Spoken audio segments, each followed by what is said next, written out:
पिछले 2-3 साल से कांग्रेस का आरोप हमारे ऊपर रहा है कि हम संविधान बदल देंगे। पिछले लोकसभा चुनाव में उनका एकमात्र थीम यही था, आपने याद होगा, जो बिल्कुल झूठ पर आधारित था, एक भ्रामक प्रचार था। A complete falsehood and misleading campaign was undertaken by the Congress party in the last election, that if BJP gets majority or 400 seats as they claim, they will change the constitution. हमने बार बार कहा हम बदलेंगे नहीं और हमने बदला भी नहीं। हमने एक बार बदला जब 10% एक्स्ट्रा रिजर्वेशन गरीब समाज के लोगों के लिए दिया, सबने उसका समर्थन किया। आज मुझे पहला सवाल उठाना है कि मुस्लिम वोट बैंक परस्ती में देश कहां जाएगा? A very larger question today is emerging in the country. That in quest for vote bank politics, appeasement politics, and bluntly speaking for the sake of Muslim vote, where the country will go. ये जो one up manship चल रही है, ये एक बहुत बड़ा विषय है। आज के एक स्टेटमेंट पर आने के पहले थोड़ा मैं हिस्टोरिकल बैकग्राउंड देना जरूरी है, to expose the Congress party. याद करिए, इन्होंने शाहबानों के जजमेंट को पलट दिया था ना, और शाहबानों का केस क्या था, आज के देश के नौजवानों को ये जानने के लिए जरूरी है, वो जानते भी होंगे कि एक लगभग 70 साल की बूढ़ी महिला को उसके पति के द्वारा मेंटेनेंस नहीं दिया जा रहा था। उसने सीआरपीसी की धारा 125 में मेंटेनेंस की गुहार लगाई, जिसको मजिस्ट्रेट कोर्ट ने दिया, जिसको हाई कोर्ट ने दिया। उनके पति बैरिस्टर थे, सुप्रीम कोर्ट तक चैलेंज करने आए, और सुप्रीम कोर्ट ने कहा कि 125 CrPC design to give maintenance to a woman, wife, is religion neutral. इतना हंगामा हुआ कि राजीव गांधी को झुकना पड़ा, उस जजमेंट को अंडू करना पड़ा, लॉ बदल करके। बहुत से पत्रकार मित्रों को मालूम होगा कि 3 तलाक का समाप्त करने का जो बिल था, देश के कानून मंत्री के रूप में मुझे लाने का सौभाग्य माननीय प्रधानमंत्री जी ने दिया था। 3 तलाक की प्रथा आज पाकिस्तान में भी सीमित है, बांग्लादेश में भी सीमित है, जॉर्डन में, मलेशिया में, इंडोनेशिया में, सीरिया में, क्योंकि ये बहुत ही कुप्रथा है। It is almost akin to a crime against the womanhood by just uttering talak, talak, talak, the matter ends. Supreme court ने साराबानो केस में जजमेंट में कहा, it is patently unconstitutional, it is not even permissible under the Quran, उन्होंने ये भी कहा था। उसके खिलाफ, और कभी नहीं भूलिए कि वहां पर all India Muslim personal law board की ओर से कहा गया कि आप जजमेंट मत दीजिए, हम खुद परसुएड करेंगे कि आगे जो निकाह नामा बनेगा उसमें हम लिखवाएंगे दोनों पक्षों से, हस्बैंड से खासकर, कि हम तलाक तलाक तलाक नहीं करेंगे। ठीक है? और उसके बावजूद पूरे देश में कैंपेन हुआ। आज मैं आप लोगों को बताना चाहता हूं, और आपके माध्यम से देश को बताना चाहता हूं, कि कांग्रेस पार्टी की नेता सोनिया गांधी एक महिला है, टीएमसी की नेता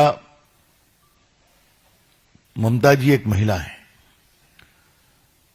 इन सबों ने 3 तलाक को समाप्त करने के बिल का विरोध किया था।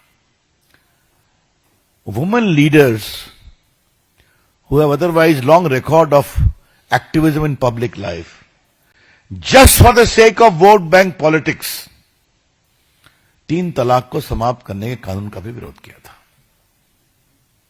मैं बाकी पार्टियों की बात, लेफ्ट की भी नहीं कर रहा हूं, समाजवादी पार्टी की, लेकिन वोट बैंक की पकड़ और जकड़ कितनी ज्यादा है कि बड़े पार्टियों की महिला नेत्री भी महिला के लिए लाए गए कानून पर दब जाती हैं क्योंकि वोट गड़बड़ा जाएगा। ये दूसरी कहानी हुई। बीच में कई और मामले आए हैं। अभी तक एएमयू में एससी एसटी को रिजर्वेशन नहीं है, मालूम है ना आपको? वो मामला कोर्ट में चल रहा है। देश कहां तक जाएगा, ये बड़ा सवाल है। इसी कड़ी में डीके शिव कुमार जो उप मुख्यमंत्री हैं, उनका स्टेटमेंट मैं पढ़ता हूं क्योंकि बात वेरी क्लैरिफाई है, मामला उठा है, पढ़ता हूं।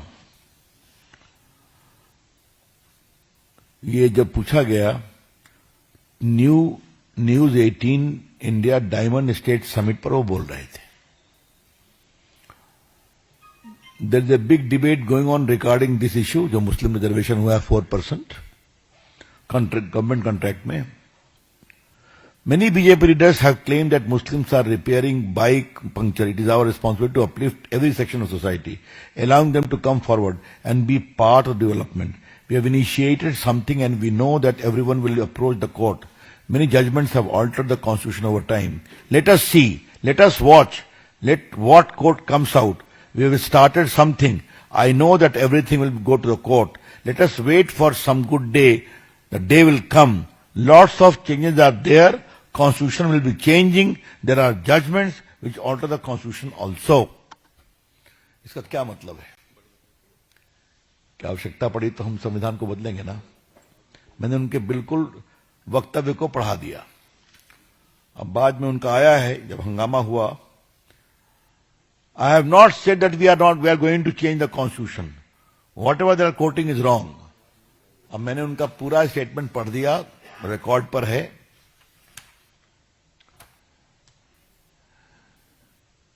कहां तक जाएंगे आप? भारत के संविधान में religion based reservation is not permissible, आपको पता है। डॉक्टर अंबेडकर की उक्ति को भी हमने कई बार कहा है, अभी फिर पढ़ दूंगा। आप बैकवर्ड जो हैं, बैकवर्डनेस के आधार पर रिजर्वेशन देंगे।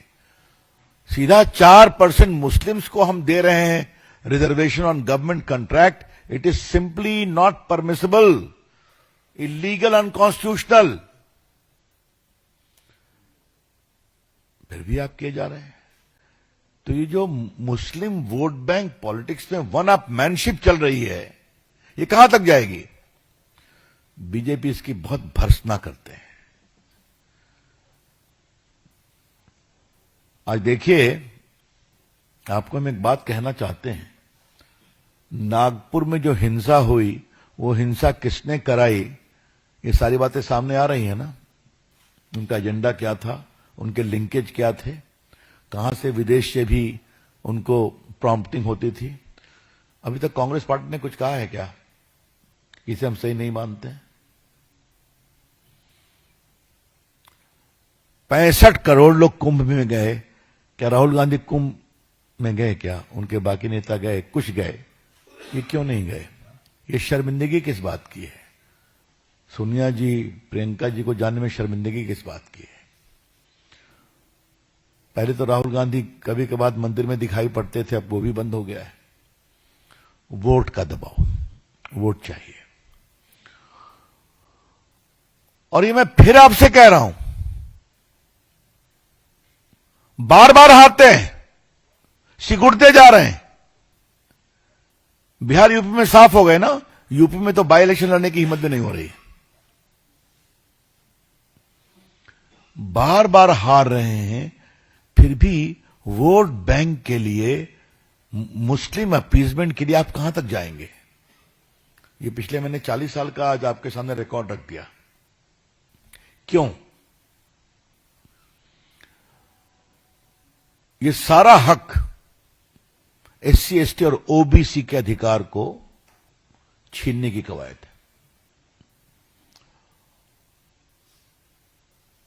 क्या इन पार्टियों ने कंजर्वेटिव मुस्लिम लीडरशिप को उनकी पॉलिटिक्स पर वीटो का अधिकार दे दिया है क्या?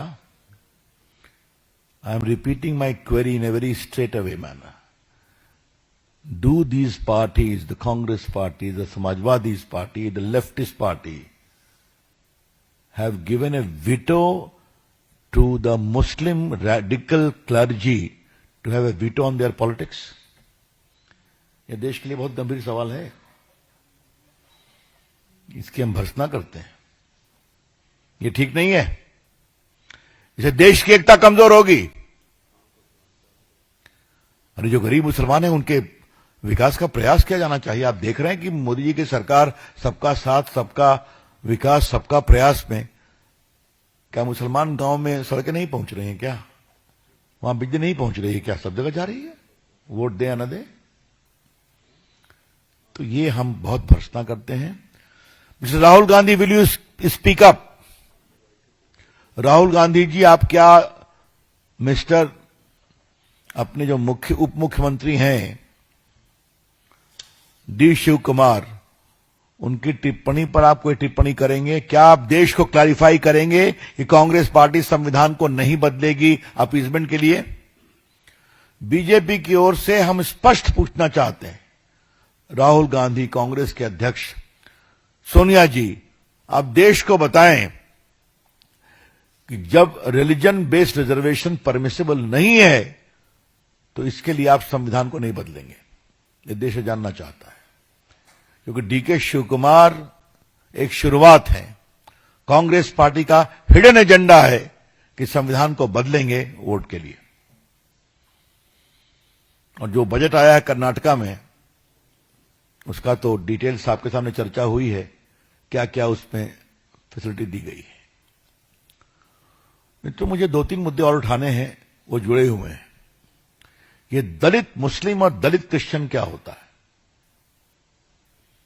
बार बार कर्नाटका में इसकी चर्चा होती है. ये रंगनाथ मिश्रा कमीशन मनमोहन सिंह की सरकार ने बिठाया था. उसने कहा था उनको आरक्षण दो.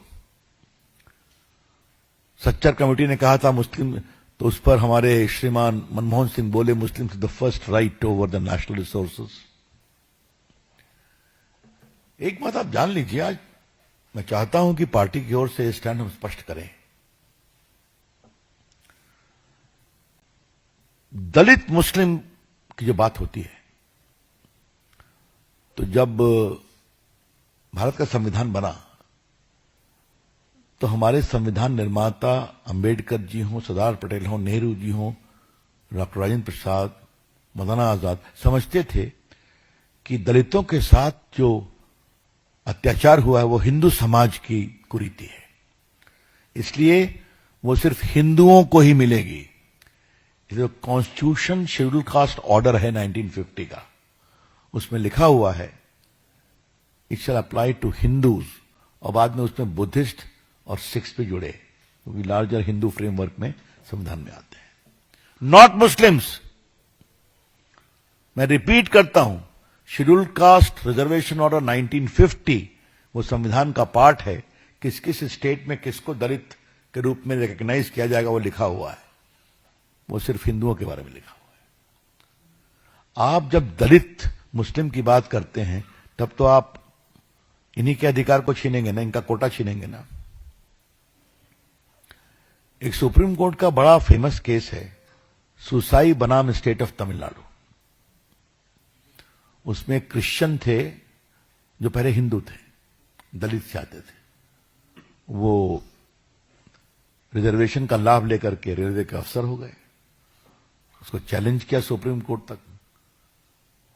मद्रास हाईकोर्ट ने रिजेक्ट किया उनके क्लेम को. सुप्रीम कोर्ट ने कहा कि ये जो रिजर्वेशन है ये सैकड़ों वर्षों से दलितों के खिलाफ जो कुरीति, विभेद और अत्याचार हुआ है उसके कॉम्पनसेशन के रूप में है. जब तक आप नहीं बताएंगे कि क्रिश्चियन बनने के बाद भी आप भी उसी कुरीति से ग्रसित हैं तो आपको इसका लाभ नहीं मिलना चाहिए. That is the law of the country. आप कहते हैं दलित मुस्लिम, दलित क्रिश्चियन. हम इसकी बहुत भर्त्सना करते हैं. भारतीय जनता पार्टी दलितों के अधिकार पर अतिक्रमण करने के किसी प्रयास का विरोध करेगी। The BJP would like to emphatically state it shall vehemently oppose any overt or covert attempt to encroach upon the reservation rights of SC and ST. यह हम स्पष्ट कहना चाहेंगे। मित्रों, एक अंतिम बात मुझे कहनी है कि आजकल इतिहास के फिगर को लेकर बहुत चर्चा हो रही है। कभी कोई राणा सांगा ऐसे महान प्रतापी राजा की आलोचना कर देता है, देश की गद्दारी की। कभी औरंगजेब की पैरवीकारी में लगे रहते हैं लोग। हम स्पष्ट कहना चाहेंगे, ये देश शिवाजी को अपनी प्रेरणा मानेगा, कभी औरंगजेब को नहीं। और जब औरंगजेब और शिवाजी में चुनना होगा, ये देश शिवाजी को चुनेगा। ये अलग बात है कि कांग्रेस के समय शिवाजी के उपलब्धियों को थोड़ा छुपाने की कोशिश की गई थी, आप जानते हैं इसको। कल माननीय दत्ता जी ने एक बहुत बड़ी बात कही है कि ये जो लिबरल गैंग है दिल्ली के एकेडमिशियन, कभी वो दारा शिकोह की बात करते हैं क्या? कभी किया है क्या? कितना अत्याचार किया उनके भाई ने? इसीलिए कि दारा शिकोह ने साफ साफ कहा था कि भारत में गीता भी जरूरी है, उपनिषद भी जरूरी है, हाँ? वेद भी जरूरी है। उसने किताब भी लिखवाई थी फारसी में, तो वो देश को पहचानता था। तो इस पर तो कोई कुछ नहीं बोलते हैं ना। राहुल गांधी जी, आज आपसे मैं सवाल पूछ रहा हूं, कांग्रेस पार्टी से सवाल पूछ रहा हूं। औरंगजेब बनाम शिवाजी के ऊपर जो विवाद चल रहा है, उसमें आप कहां खड़े हैं? The BJP would like to straight away ask mister Rahul Gandhi and Congress party as to where they stand in the ongoing controversy with regard to the legacy of Chhatrapati Shivaji Maharaj and Aurangzeb. Congress party इसका जवाब दे। हम जानना चाहते हैं और देश भी जानना चाहता है। इस पर आपकी खामोशी से काम नहीं चलेगा। कांग्रेस पार्टी का एक बहुत जबरदस्त तरीका रहता है, कन्वीनियंट साइलेंस, सहूलियत के अनुसार शांति, चुप्पी। ये नहीं चलेगा। देश इस कंट्रोवर्सी, विवाद, ये सवाल है विरासत का, ये सवाल है भारत की परंपरा का, ये भारत की सांस्कृतिक एकता का। कांग्रेस पार्टी के लोगों ने लगता है लिखना पढ़ना छोड़ दिया है क्या विकास बाबू? संविधान के अंतर्गत ही संविधान को संशोधन करने का अधिकार है ना, आर्टिकल 368 में 2/3 बहुमत से हो सकता है, लेकिन वही हो सकता है जो परमिसिबल है। जो संविधान की इजाजत नहीं देता उसको आप कैसे करेंगे? तो ये तो बहुत सोचना ही। इसलिए मैंने कहा, आज सवाल उठाया है कि कांग्रेस पार्टी अपनी स्थिति स्पष्ट करे। हां, हमने किया, गरीबों के लिए किया, आपको बताया कि जो अगले समाज के बहुत गरीब लोग हैं उनके लिए हमने लाया 10% रिजर्वेशन, आर्टिकल 16 ने ऐड किया, तो सभी उसका समर्थन कर रहे थे, सभी पार्टियां की थी, उसमें तो दिक्कत कहां है? सवाल है मुस्लिम रिजर्वेशन का, जो धर्म के आधार पर यह रिजर्वेशन अलाउड नहीं है। डॉक्टर अंबेडकर ने भी कहा है। अब मैं, ठीक है, आपके विद्वता भर टिप्पणी के बाद मुझे थोड़ा दोबारा पढ़ना पड़ेगा। I hope it is there, Dr. Ambedkar's comment, I saw it here. उन्होंने बार बार कहा है कि हम इसका कभी इसको, यस, देखिए, ये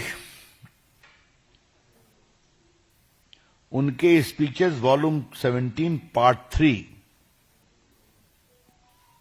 में पेज 418 पर 27 अक्टूबर 51 को दिया गया है। Just see the leader of Congress party, Pandit Nehru. He has delivered 2,000 speeches during the last 20 years, but he has never spoken about the welfare of scheduled caste even once. From this you can judge what sympathy Congress party can you have for our people. I do not want Muslims should be neglected, But I do want that Muslims should not enjoy at the expense of other communities. ये doctor Ambedkar का comment है और ये और आपकी जानकारी के लिए ये एक उनके स्पीचेस का फाउंडेशन बना है। यह कलेक्शन डॉक्टर अंबेडकर फाउंडेशन में प्रकाशित किया गया है जो सोशल जस्टिस विभाग के द्वारा चलता है। ऐसा है, चित्रा जी ने बहुत बड़ा काम किया था बोफोर्स को एक्सपोज करने में, हम उनका अभिनंदन करना चाहेंगे। वो सही बोल रही हैं। कोतरोकी तो मामा जी थे ना जी, का नाम मालूम है ना आपको? Access to the entire family, privilege family. और बोफोर्स में उनकी मनमोहन जी की सरकार ने, नरसिंह राव की सरकार ने उनको बचाने के लिए क्या क्या काम किया। भाग जाए मलेशिया से, भाग जाए अर्जेंटीना से, इंडिया ने नहीं दिया, आपको मालूम है? ये तो सारी कहानी मालूम है कि भारत सरकार कांग्रेस पार्टी की जब थी उसने पूरा संरक्षण दिया। पता नहीं आपको याद है नहीं कि मैंने एक बार कहा था ना कि जो बोफोर्स में कमीशन को जब्त किया गया था कोतरोकी का, वो लंदन के बैंक अकाउंट में था और उस समय तत्कालीन कानून मंत्री हंसराज भारद्वाज ने अपने लॉ ऑफिसर को लंदन भेजा था कि there is nothing against him, release the amount. अब उनका पूरा भाषण सुन के बोलेंगे राहुल गांधी के एक लाइन पर टिप्पणी करना जरा कठिन होता है। उनका भाषण आप दिखा दीजिएगा तो फिर जवाब दिया जाएगा। As regards the particular instance you are talking about, it is certainly a matter of concern. All of us know it. But since the matter is under investigation and inquiry by the Supreme Court appointed committee, we'll have to await that. Beyond that, I don't think it will be proper for me to make any comment. Certainly, this has seemed to have given a fillip to cause for an NGAC because there had been bipartisan support in I had the fortune to bring that legislation. It was unanimity across the board, जो भारत में बहुत कम दिखाई पड़ता है। अब supreme court ने नहीं माना तो नहीं माना। हमने पहले भी कहा था कि उस निर्णय को हमने स्वीकार किया है, but we don't accept the reasonings of the judgment as a student of law. But that past is past. Today the judgment is we accept. But having said that, I must very emphatically state to you and to all of you that we respect the independence of judiciary. And the judiciary has done a commendable job in preserving the tenets and fundamentals of our constitution.